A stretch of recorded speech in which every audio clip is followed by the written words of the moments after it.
Tentu saja. Jawabannya terdengar tegas seolah-olah dirinya sedang berjanji membuat Tiara merasa berbunga-bunga saat mendengarnya. Setelah itu mereka melanjutkan obrolan mereka sejenak, namun suara Tiara menjadi semakin lembut dan kabur seiring berjalannya waktu. Saat Niko menyadari kalau dirinya tengah mengantuk, dia terkekeh dan berkata, "Tidurlah jika kamu mengantuk." "Oke, dan kamu jangan lupa istirahat. Jangan terburu-buru bekerja." Kali ini Tiara tidak bersikeras dan setelah memberikannya beberapa nasihat, dia meringkuk di balik selimutnya dan tertidur dengan hati riang. Niko berjalan menuju ruang tamu sambil membawa barang-barangnya kembali ke perumahan berlian, dan Andi segera menghampirinya. "Anda sudah pulang, Pak Niko." Sebenarnya dia ingin membantu Niko membawa barang-barangnya, namun pria itu menolaknya.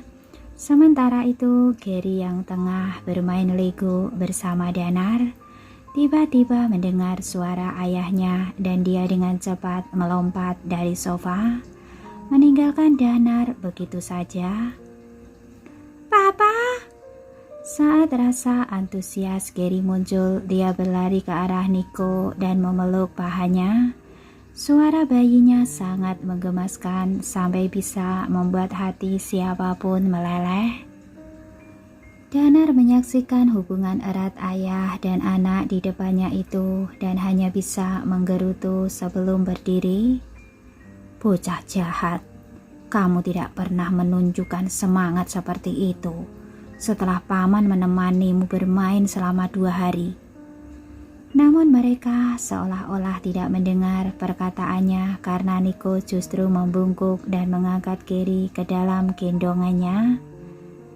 "Apa kamu menjadi anak baik selama di rumah?" tanyanya dengan raut wajah lembut. "Iya." Gary menganggukkan kepalanya dengan menawan dan penuh semangat lalu memeluk leher Niko. Di sebelah mereka, Danar menatap mereka dengan perasaan sesak. Mereka memang ayah dan anak, dan kebiasaan mereka membuang barang-barang yang sudah terpakai benar-benar mirip. Tanpa menyadari kesedihan di hati Danar, Niko dan Gary terus melanjutkan obrolan mereka. Saat mereka mengobrol, tatapan Gary terarah pada koper Niko dan pria itu mengetahui apa yang ada di dalam pikiran putranya. Saat melihat hal itu, dia menekan ujung hidung Gary dengan jarinya dan tersenyum. "Tunggu di sini." Dia lalu menurunkan bocah itu dan berbalik sebelum meletakkan kopernya di atas lantai. Dengan gugup Gary mengamati semua gerakannya dan mata gelapnya terlihat berkilau seolah ada bintang-bintang yang tersembunyi di sana. "Silahkan, ini adalah hadiah yang disiapkan Tiara untukmu," ucap Niko sebelum mengeluarkan sebuah kado yang cantik dari kopernya. Dengan senang hati, Gary berlari dan memeluk kado itu. Di saat yang bersamaan, dia memberikan ciuman di pipi Niko. "Terima kasih, Papa. Papa yang terbaik." Niko merasa hatinya melembut saat melihat raut bahagia di wajahnya. Setelah itu, Gary berjalan ke arah sofa dan mulai membuka hadiahnya. Setelah dia membukanya, dia melihat sebuah kotak musik yang mungil dan bagus berbentuk sebuah biola emas, dan dia langsung jatuh cinta setelah melihatnya. Senyuman cemerlang muncul di wajahnya saat dia mengeluarkan kotak musik itu. "Papa, Paman Danar, lihatlah, Nona Tiara membelikan saya sebuah kotak musik biola." Dia mengatakannya dengan bangga dan mulai menyalakan kotak musik itu. Lalu sebuah alunan musik yang ringan dan ringan mulai terdengar dari sana. Ini adalah musik yang dimainkan oleh Nona Tiara. Papa, Nona Tiara yang memainkan ini. Dia berseru kaget dan matanya tampak berbinar saat menyadari kalau Tiara lah yang memainkan nada musik itu. Niko mengangguk. Musik ini direkam secara khusus ke dalam kotak musik ini oleh Tiara. Mendengar itu, senyuman Gary menjadi semakin lebar. Sebaliknya Danar berdiri di sebelah mereka dengan wajah tertegun. Niko, bakat musik Gary cukup bagus bukan? Bagaimana dia bahkan bisa mengetahui siapa yang memainkan nada itu? Ini sangat luar biasa. Namun ucapan terkejutnya itu hanya membuat Niko tersenyum. Sebenarnya dia sudah heran dari dulu memikirkan dari mana Gary mewarisi bakat musiknya. Namun dia sekarang sangat tahu kalau bocah itu mewarisinya dari Tiara dan masuk akal kalau kemampuannya sebagus ini. Setelah mengetahui kalau Tiara merekam alunan musik itu secara khusus untuknya di kotak musik itu, Gary memegang kotak musik itu seolah-olah benda itu adalah benda berharga. Papa, bolehkah saya menyimpan kotak musik ini di kotak penyimpanan di ruangan kerjamu? Itu adalah hadiah pertamanya dari Tiara dan dia harus menjaganya dengan baik. Niko menatap mata Gary yang terlihat penuh harap dan dia tidak kuasa menolaknya sama sekali. Tentu saja, dan kamu sudah tahu kata sandinya. Letakkan saja sendiri. Kamu yang terbaik, Papa. Gary berkata dengan riang dan pergi ke lantai atas dengan membawa kotak musik itu. Sambil berdiri di sebelah Niko, Danar mengamati pasangan ayah dan anak itu dan bibirnya menyeringai. Niko, saya ingat kalau kotak penyimpananmu adalah model paling canggih di dunia. Apa tidak memalukan jika menggunakannya untuk menyimpan sebuah kotak musik biasa? Tidak apa-apa. Selama itu bisa membuat Gary senang. Nada suara Niko dipenuhi dengan kasih sayang sampai Danar tidak bisa menyanggahnya dan dia tercengang menatap kakaknya. Namun kemudian dia menyadari kalau wajah Niko yang dulunya selalu datar sekarang menampilkan sebuah senyuman tipis. Dia kelihatannya sudah berubah setelah kembali ke negara ini, pikir Danar sambil mengamatinya dalam diam. Dia terlihat seperti orang yang sedang jatuh cinta. Danar tertegun saat hal itu terlintas di pikirannya. Karena itu dia tidak tahan untuk sejenak bertanya, Niko, apa kamu dan Tiara berpacaran? Iya, kami sudah mulai berpacaran sekarang. Niko mengakuinya dengan sebuah anggukan dan menambahkan, jangan beritahu hal ini pada orang lain, karena hubungan kami masih rahasia sekarang. Saya tidak ingin siapapun dari keluarga kita yang menyulitkannya. Saya mengerti. Saat dia melihat keseriusan di wajah Niko, dia tahu kalau Niko sudah benar-benar jatuh cinta pada Tiara. Namun dia berpikir itu bagus karena Gary sangat menyukai wanita itu. Tentu saja hal terpenting adalah dia akhirnya tidak perlu menghadapi kakaknya yang menakutkan serta mengerikan setiap harinya. Setelah itu mereka mengobrol tentang hal yang terjadi di perusahaan selama beberapa hari belakangan.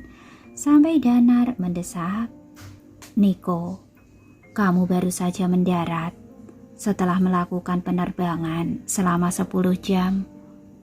Jadi istirahatlah sekarang dan datanglah ke perusahaan besok saja.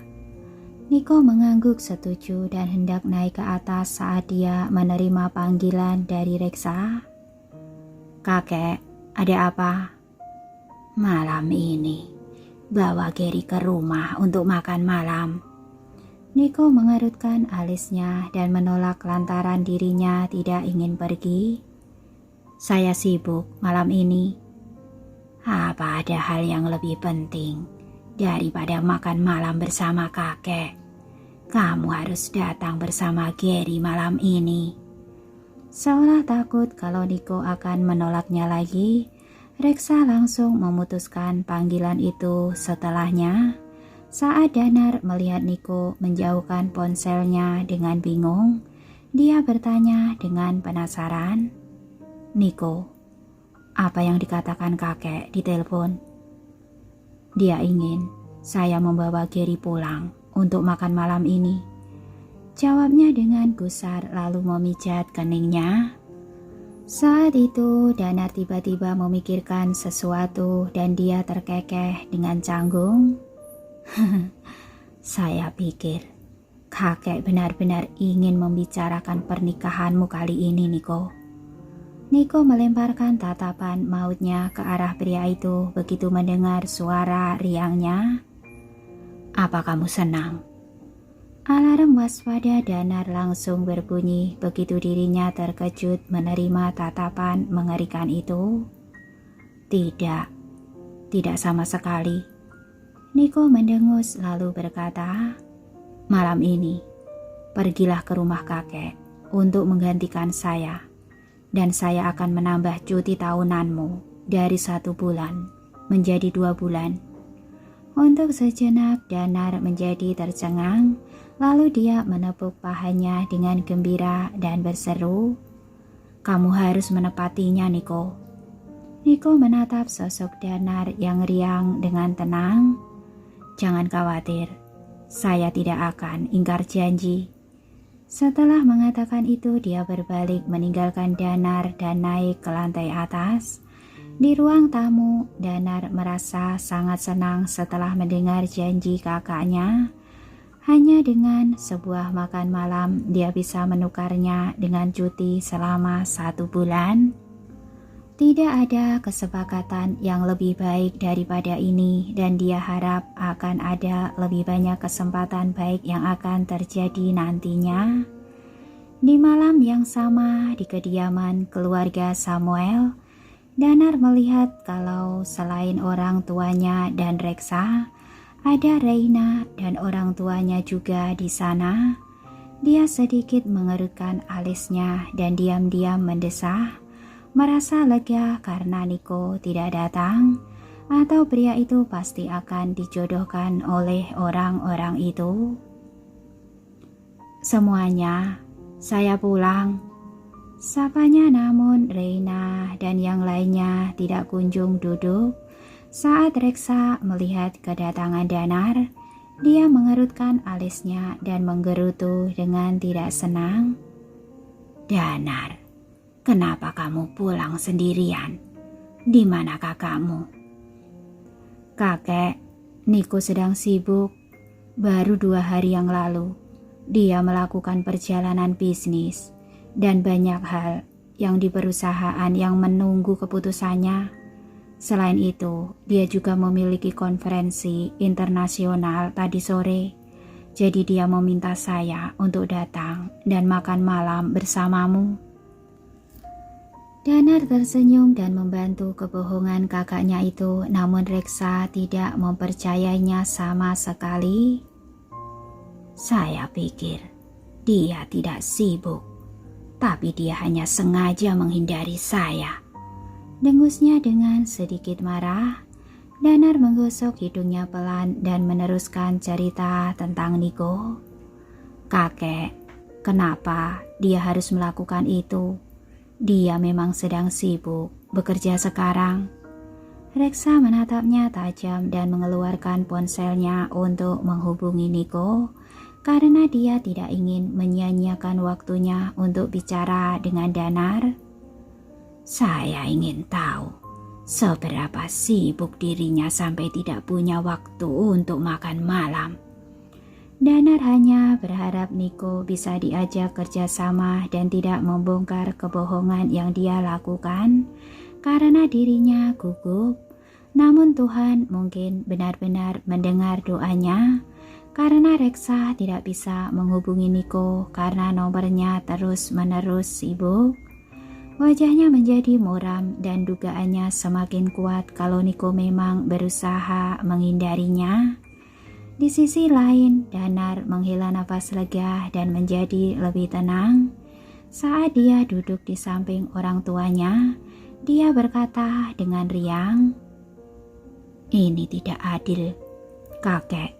Kami berdua adalah cucumu, tapi kakek terlihat tidak senang ketika melihat saya.